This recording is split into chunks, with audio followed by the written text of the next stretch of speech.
We have personally experienced, especially for those living with family members, there's a drastic change in our lifestyles and our routine, right? So any kinds of change, as usual, is a bit uncomfortable for us to deal with. And it's going to be challenging, especially with the current situation, because we have a lot of new things and procedures to adapt to. First, there are restrictions on where we can go and what we can do. Okay, furthermore, we would need to observe some procedures if we are to step out of our home zone. Then we need to wear masks, we need to constantly sanitize ourselves, our hands especially, and then we are not allowed to touch our mouth, ears, and nose. Okay, that alone would be enough to create some tension within us because there's a change in the way we do things, and we all know that old habits die hard. Then secondly, not only the change in the procedure, there's also restriction on human interactions. We are required to practice some social distancing, and we are no longer able to physically meet our friends or relatives. So this period can be very lonely, especially for those who live away from our families. Since the Stone Age, human beings have been living in a community because apparently it increases our chance of reproduction, success, and also our survival. So with this kind of social distancing right now, it's certainly not going to help us because we have that natural instinct to want to socialize with other people. Right. So it's not surprising that with all of these restrictions, a national survey conducted in Australia by the Catalyst Research for Family Wellbeing charity Uplifting Australia reported that 1 in every 5 families, that's actually 20%, are struggling to cope with the stress from the lockdown, while 27% of parents are worried about their family's mental health. And this situation really creates a lot of stress for everyone around the world. Okay, to answer this one, we actually need to go back to the time before the lockdown. Because this family relationship issue is not something that happens just after the lockdown. So families that had lots of conflicts since before the lockdown now find themselves being confined within their own homes, and this could either force them to resolve the issues or lead to further conflicts.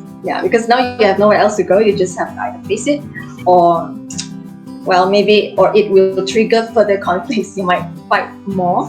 All right. So in order to resolve a conflict, each party involved must have the willingness to end the conflict. If no one wants to end it, then it's going to continue. Another possibility is that sometimes when we try to resolve conflicts, we escalate the issue. Right. So from one simple conflict, it then becomes a big family feud. But for those whose familiar relationships thrive during the lockdown, I would say that perhaps even before the lockdown, they already had good relationships. So they enjoy the company of each other. Of course, this is not to say that they don't have any conflicts at all, but the way people who enjoy each other's conflict try to resolve the conflict is somehow different. So earlier I mentioned that people who might not enjoy each other's company, they might try to find points that can bring down the other party. For people who enjoy each other's company, what they will do is when they find themselves in conflict, the tendency is to prioritize the relationship first. So instead of establishing who wins the argument, they try to find ways to improve the situation so that despite their different opinions, they can arrive to an agreement. So maybe each one will have to compromise. One of the strategies would be to give and take, or we are willing to sacrifice on our part. So we don't prioritize our own ego, but we are willing to sacrifice for the sake of the relationship, to do something that we would rather not do, but that will make the other party happy, for example. So of course, the extent of your sacrifice will also depend on how important the relationship is to you and how far you are willing to go to for the other person. So the more significant the relationship is, the bigger the sacrifice that you are willing to make. Okay, so that's the first one, willingness to sacrifice. Then the second strategy would be accommodation, which is actually also quite related. So sometimes the party that we are in conflict with might try to attack us verbally or physically, because sometimes we are humans full of emotions. So sometimes when we are driven by our anger or frustrations, we might just yell or shout at the other person.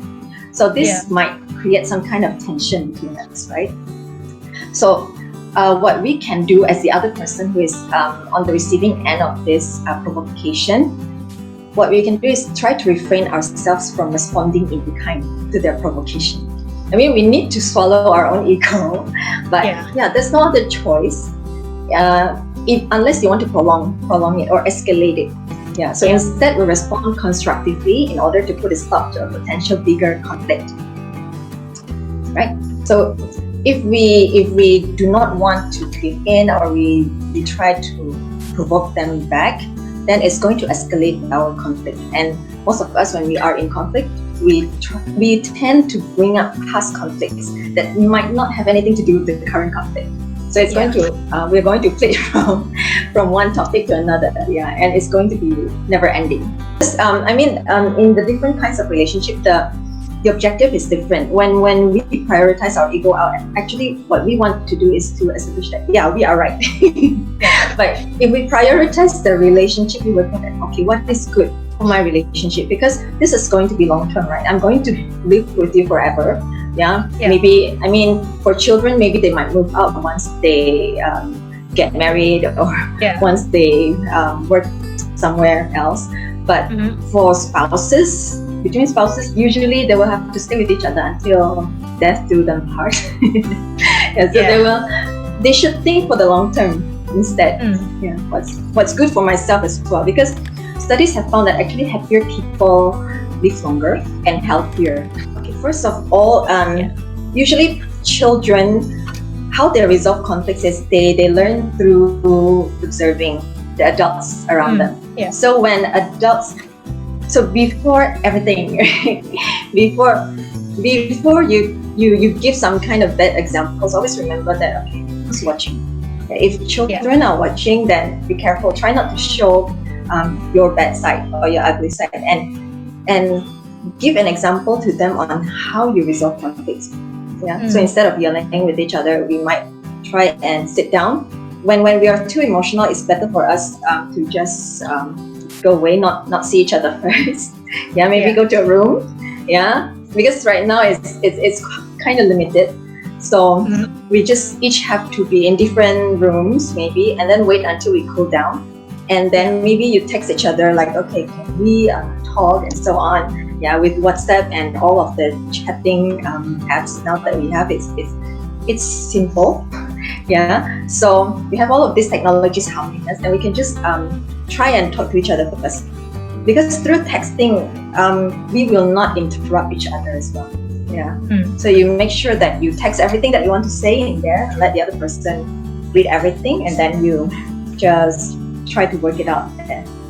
If you feel like you can meet each other face to face, then only you come out and then talk to each other. Okay, so in terms of parenting style, if we talk about parenting style, right, we don't have to wait until lockdown to practice the best parenting style. So what I mean by the best parenting style here doesn't necessarily refer to one particular style of parenting, but rather on the style that is most suitable for the needs of your children. Because we all were raised differently, and most of us will say like, I was raised that way and it works for me, why not for my children? We need to think about the change in the times now, what our children are exposed to, and the culture that we live in. Perhaps we're no longer living in the same culture as what we used to live in when we were kids, right? So there are certain changes that we will need to adapt to. So I think this one doesn't even have to wait until lockdown. We should have started this long ago. Right? Then, as you mentioned, there are several parenting styles, right? And actually, studies had identified 4 types of parenting style. First one is authoritarian. This is what you would say the typical Asian parenting style. While it resembles the military style. No questions asked. You just do what I tell you. Okay. And then the second type is authoritative. This one is actually, even though it sounds almost similar to authoritarian, it's actually a warm and nurturing parenting style. But at the same time, they also administer discipline. So it's not just all the time supporting or giving in to their children or agreeing with everything their children want, but they also administer fair and consistent discipline. And then the third type is permissive parenting, whereby parents give their full support. Anything you want, just let me know, and your wish is my command. Yeah, something like that. Okay, and then the last one is neglectful parenting, whereby parents are uninvolved with their children's lives. So based on all of those parenting styles that I have mentioned earlier, some of us might be able to relate to some of them. Okay, and even in one family, within one family, right, in one small nuclear family, each parent might practice different parenting style. Yeah, it's not like both parents will be using the same style all the time. Yeah, or with their children. So regarding these parenting styles, there are mixed findings on the outcome of the children. Especially for authoritarian and permissive parenting. Like say, I mean, nowadays people will say like, okay, if you keep on practicing that military style parenting with your children, you're going to raise children who do not know how to make decisions for themselves. You're going to raise children who are rebellious or things like that. Yeah, in fact, some studies do show that, but there are also some studies that show that children who are under that kind of parenting style, they are fine. They turn out to be fine. Yeah. So again, it depends on the culture that we live in. But across culture and across times, actually, what studies have consistently found to be true is that authoritative parenting is one of the best parenting style, which is the warm and nurturing parenting style, along with consistent discipline. So this kind of parenting style has produced children with high self-esteem and sense of responsibility. And also, at the same time, regardless of culture, children from neglectful parenting seems to exhibit problematic behavior and struggle with their self-esteem. So these two somehow, it's very consistent. The findings about these two parenting styles are very consistent. So if we want to adopt authoritarian and permissive parenting, it depends on what the culture around us is practicing. If everyone is practicing authoritarian, maybe you can just go on. Your children will not feel like, oh, they missed out or they are treated differently, and then they can, at least they find friends who can understand their problem, right? Because we're all living in the same condition, we're in the same boat. But if your surrounding, they are practicing authoritative parenting style, and you're the only family that practices authoritarian parenting style, then perhaps your children might feel like, oh, I'm being abused, I'm going to be rebellious. Yeah. So I guess, we need to look at the culture around us. I guess with this lockdown, if you ask me, should we adjust our parenting style? I think it's obvious that having a warm and nurturing relationship between parents and children are highly desirable because we want to enjoy each other's company. We have nowhere else to go. We are confined within the walls of our home, so it's best to enjoy our times while we are together. Yeah, to have a harmonious and pleasant home environment. I will not say exactly that permissive is not good as well. Sometimes our children need our support, and at certain times, especially when they feel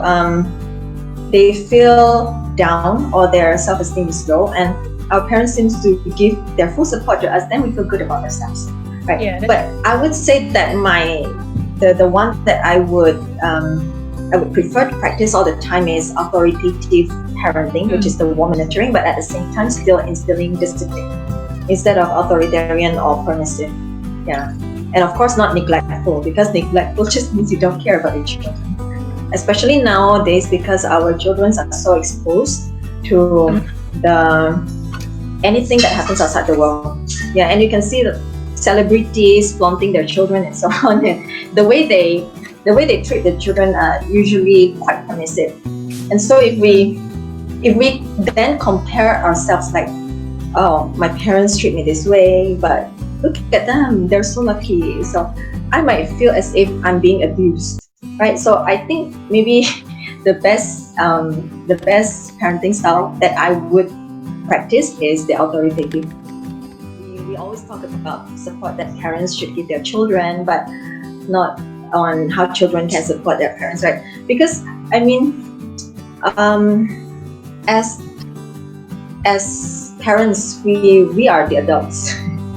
Yeah, Yeah. So we somehow have to acknowledge the possibility that for children, trying to support parents doesn't come automatically to them. Yeah. Okay, so that they might need some kind of guidance from us. So what we can do here, maybe we don't expect them to automatically give us give us their support. So maybe what we can do is encourage them to give their support to us. Okay, so instead of expecting them to support us voluntarily, we could nudge or guide them on their roles that will help to ease our burden. So we can't talk about sincerity or anything here. At least, I mean, they're children. Yeah, we cannot compare them to us. So instead of getting frustrated because they cannot appreciate the gravity of the situation right now, it's better for us to lay down some expectations for them.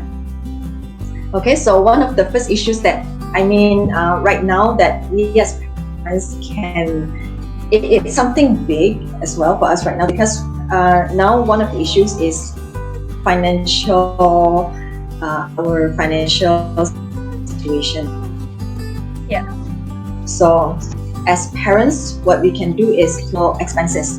So after we have done our budgeting and we have talked between ourselves, like what are the things that we should cut down on, what are the things that we should prioritize, then what we can do is then employ some help from our children by explaining to them the situation that the family is facing. So of course, depending on their age, like you said earlier, older children would be more understanding and they would be more aware of the situation. We try to explain in a manner that they can understand. So depending on their age. So what should we explain? The first thing is that there's a possibility of pay cut. Let's say a lot of companies, they are cutting the pay of their employees, right? So that they will not have to lay off anyone. Okay, but for some companies, they have no choice but to lay off some of their employees. So definitely our household income sources will be reduced. Yeah. So parents who are the income provider would have to decide which category of expenditure would have to be reduced or eliminated, because when we plan our budget or our groceries and so on, there's certain things that we really need, and then there are certain things that would be nice to have but not necessarily needed. So once that is decided, we can then announce the decision and explain to our children why there's such a need. So first, we just decide on the category, which one is to be eliminated, which one is to be kept.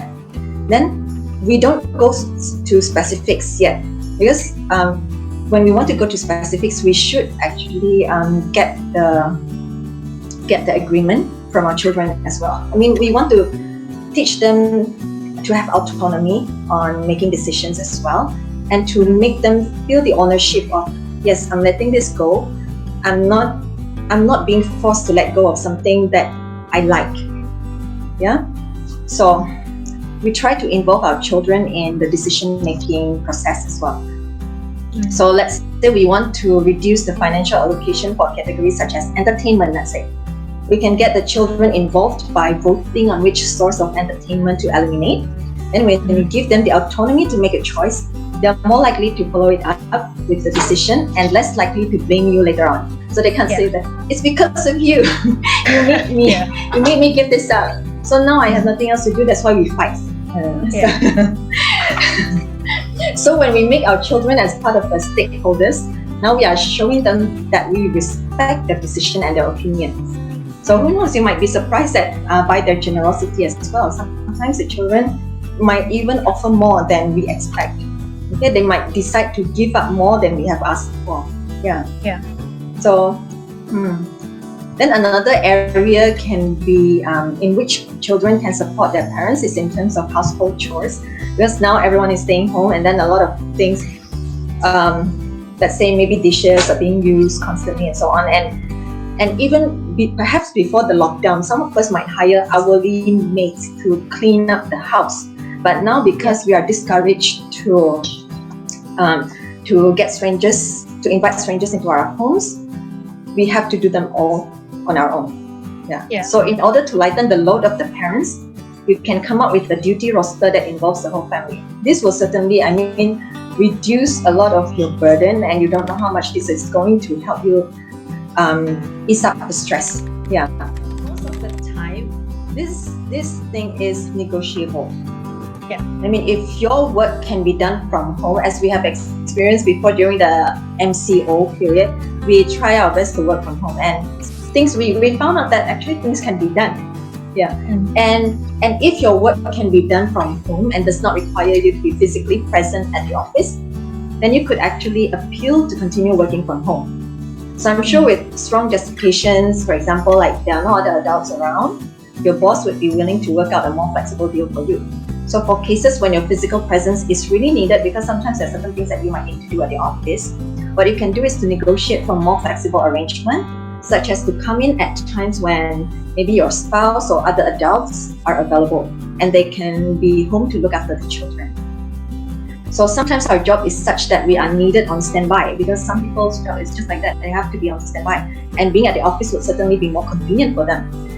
On such instances, what we can do is to work out a deal with our boss whereby we will be reachable at all times. So regardless where you are, they can still reach you. So that will somehow ease their worries and anxiety. Yeah. So, but when you are really needed there, I mean, you will be reachable at all times. So when they call you, then you instantly go there.